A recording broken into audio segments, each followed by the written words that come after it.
Jessica Callery, a woman from Sydney, Australia, did something terrible on the night of July 20th, 2019. She decapitated her mother. Jessica had a hard time at school because she struggled with learning and had some cognitive delays.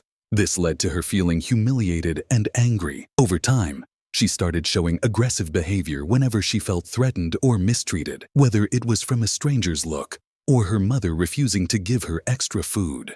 Jessica's paranoia grew worse as she became obsessed with horror movies, especially the 1974 film Texas Chainsaw Massacre. This movie, which was banned in several countries, including Australia and the UK, is about young people in Texas being chased by chainsaw-wielding cannibals. On that tragic Saturday night, Jessica used 7 kitchen knives to stab her mother in the skull and decapitate her. She then threw her mother's head into a neighbor's yard. After this horrifying act, she asked the police if a doctor could sew her mother's head back on to bring her back to life. Jessica Callery was the second daughter of Rita and Vince, an Australian Maltese couple. Unlike her older sister Christy, Jessica was born with a mental disability. While the average person's IQ ranges between 90 and 110, Jessica's was between 55 and 60, placing her in the bottom 1% and categorizing her mental delay as mild. People with mild intellectual disabilities often learn to speak, read, write, and do math later than others, but they can still communicate and express themselves in daily life. Jessica was late in reaching developmental milestones, like walking, talking, and coordinating movements. Due to her condition, she was enrolled in school much later than her peers, facing early on the discomfort, teasing, and bullying from classmates for being different. Jessica dealt with the resulting stress and anxiety through anger, particularly towards females, and developed intermittent explosive disorder. This condition is marked by sudden, repeated outbursts of impulsive, aggressive, and violent behavior, as well as angry verbal eruptions that are grossly out of proportion to the situation. Intermittent explosive disorder usually appears by the age of 6 and intensifies during adolescence and early adulthood. It's not just a normal tantrum, but a mental disorder linked to a lack of serotonin, the mood-regulating hormone in the brain. At school, Jessica lashed out at students and teachers alike, once biting a male student and refusing to let go, leading to her indefinite suspension and confinement at home under her mother Rita's care, supported by a disability pension. Besides intellectual disability and irrational bursts of fury, Jessica also suffered from attention deficit hyperactivity disorder, or ADHD, a chronic brain condition that affects millions of children worldwide and makes it hard to control behavior. She was also diagnosed with severe bipolar disorder, depression, and anxiety. Furthermore, Jessica had autism spectrum disorders affecting her judgment,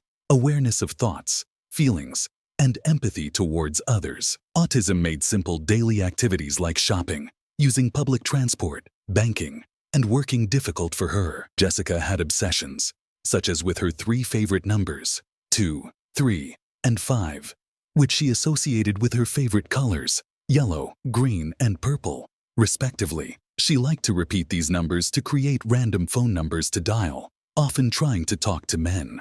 Once, she called a family's home in Bangladesh, India, up to 100 times a day, just because she liked their phone number. In 2018, she began harassing the staff of a meat company in Daylesford, England, even threatening the company owner Matthew Leafield's family, claiming she would decapitate them with a chainsaw. Jessica's fascination with horror movies was another unchecked obsession. She spent hours, days, months, and years rewatching gruesome videos, especially fixated on films like Saw, Jeepers Creepers, and her favorite, the Texas Chainsaw Massacre from 1974, about young people in Texas chased by chainsaw-wielding cannibals. This movie was banned in several countries, including Australia and the UK, for its violence. When her mother Rita restricted her from these films, Jessica would become furious with her. Jessica and her mother Rita lived alone in a house in St. Clair, a suburb of Sydney in New South Wales, Australia. Vince, Jessica's father,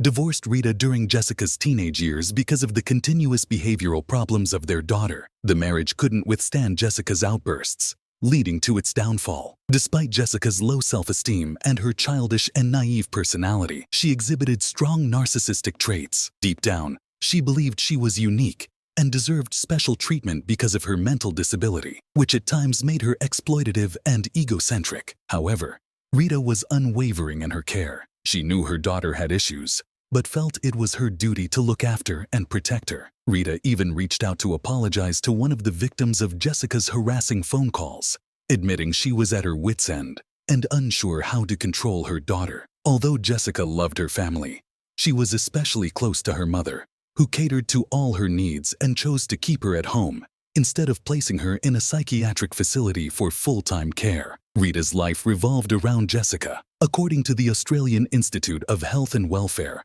1 in 5 Australians, or 20% of the population, approximately 4.8 million people, reported having a mental or behavioral condition. Between July 2017 and June 2018, women reported a higher proportion of mental or behavioral conditions than men, and young people aged 15 to 24 had the highest proportion of mental or behavioral conditions. Mental illness refers to a clinically diagnosable disorder that affects a person's cognitive, emotional, or social abilities. It encompasses a range of conditions, including depression, anxiety, bipolar disorder, schizophrenia, and psychotic disorders. These conditions significantly impact an individual's emotions and how they interact with their community, affecting not only the individuals themselves, but also their families and caregivers. The tragic event of July 20th, 2019, was not an isolated incident. 6 years before the calamity struck the Camry family,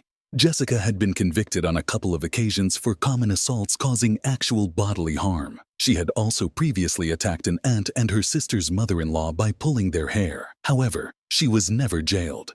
Instead, she was always left in the care of the one person who could tolerate her, her mother, Rita. Jessica had also been aggressive towards women in the streets and shopping centers, whom she perceived as looking at her wrongly or making her feel ashamed. She was once barred from a doctor's office after becoming paranoid and violent towards another patient in the waiting room. In early 2018, during a visit to the hospital with Rita, Jessica attacked a nurse. Jessica was admitted to a mental health unit for 9 days due to a severe mood disorder episode and was treated with lithium for supposed bipolar disorder, along with antipsychotic medications. By the end of 2018, about 6 months before the crime, Jessica had stopped taking her medication and started using natural remedies to manage her conditions. Rita was so desperate that she paid $2,500 to a medium on Queen Street in St. Mary, A.S., a western suburb of Sydney, hoping to exorcise the demon she believed was inside Jessica. Rita's family and friends repeatedly warned her about the dangers of living with Jessica, but Rita insisted her daughter wouldn't harm a fly. Christy, Jessica's older sister, described their mother Rita as having a heart of gold, always putting others before herself, including Jessica, who repeatedly refused professional help. Rita's sister also recognized Rita's unconditional love for Jessica and often expressed concern that Jessica might harm her. However, Rita's motherly love blinded her to these warnings, ignoring them even the day before the fatal attack, when she had to take Jessica to a police station because her daughter had made threatening calls to strangers again. On July 20th, 2019, Jessica felt humiliated by her mother in front of a man who merely walked past them in a parking lot after visiting her sister. The two women returned home. Jessica asked her mother to order another round of food from Red Rooster, but Rita refused. Jessica then called the restaurant herself 3 times at 9:18, 9:20, and finally at 9:21 p.m. Jessica also asked her mother to call a doctor to come to their house. Rita complied, but the doctor fled the home, terrified by Jessica's behavior, which chased him until he managed to escape in his car. Rita, out of patience and options, told Jessica she would call the emergency number and request an ambulance to take her immediately to the mental health care system. Jessica's worst episode of rage was about to unfold that night of July 20th, 2019. Rita was dragged by her hair to the kitchen of her own home by Jessica, who used 7 meat cleavers, 4 of which broke. Jessica stabbed her mother over 100 times in the head and neck, This act of mutilation was driven by more than uncontrollable anger. It reflected Jessica's morbid curiosity, influenced by her obsession with the horror films she watched daily. The forensic pathologist's autopsy revealed that Rita had suffered monumental injuries to her head and neck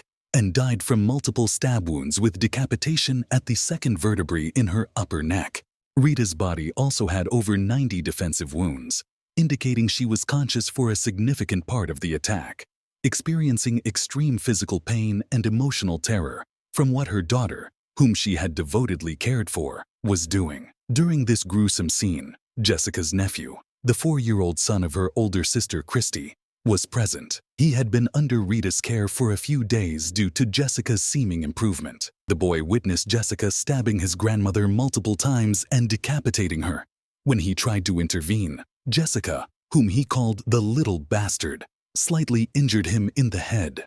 The young boy started vomiting upon witnessing the horrific scene. After killing her mother, Jessica called the emergency number from Rita's cell phone and confessed to murdering her mother, claiming self-defense and alleging that Rita had attacked her first. Jessica said she had to act fast and began repeatedly stabbing her mother. After decapitating and stabbing her mother over 100 times, Jessica dumped the head in a nearby neighbor's front yard. When the police arrived at the house in St. Clair, Sydney, New South Wales, Jessica was outside, her clothes stained with Rita's blood, holding a water bottle. She showed no remorse for her actions, only worrying about what would happen to her next. Jessica asked the police officers and later the detectives at the crime scene if it was possible to bring someone back to life who had been decapitated, believing in the possibility of medical miracles that could reattach her mother's head. A police officer responded that this idea was rather unrealistic, yet Jessica insisted, thinking that doctors could perform miraculous surgeries and reattach her mother's head.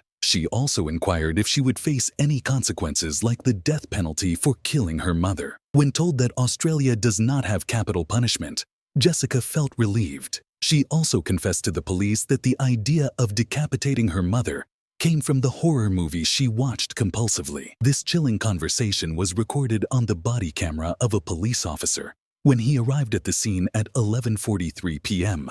on July 20th, 2019. First responders described the scene as one of the most horrific they had ever encountered. The day after the crime, on July 21st, 2019, Jessica appeared in court but did not apply for bail. A friend told the media that this was not surprising, as Jessica likely did not understand what bail meant. After a trial highlighting her long history of mental illness, Jessica was found guilty of manslaughter in December 2020, having pleaded not guilty to murder due to disability. In early 2021, she was sentenced to a maximum of 21 years and 7 months in prison, with a non-parole period of 16 years and 2 months, making her eligible for parole on September 19, 2035. The prosecutor told the court that Rita's gruesome murder was the peak of a lifetime of escalating violence from Jessica, progressing from hair-pulling to a deadly explosive attack. He also argued that Jessica was assessed as a moderate to high risk of reoffending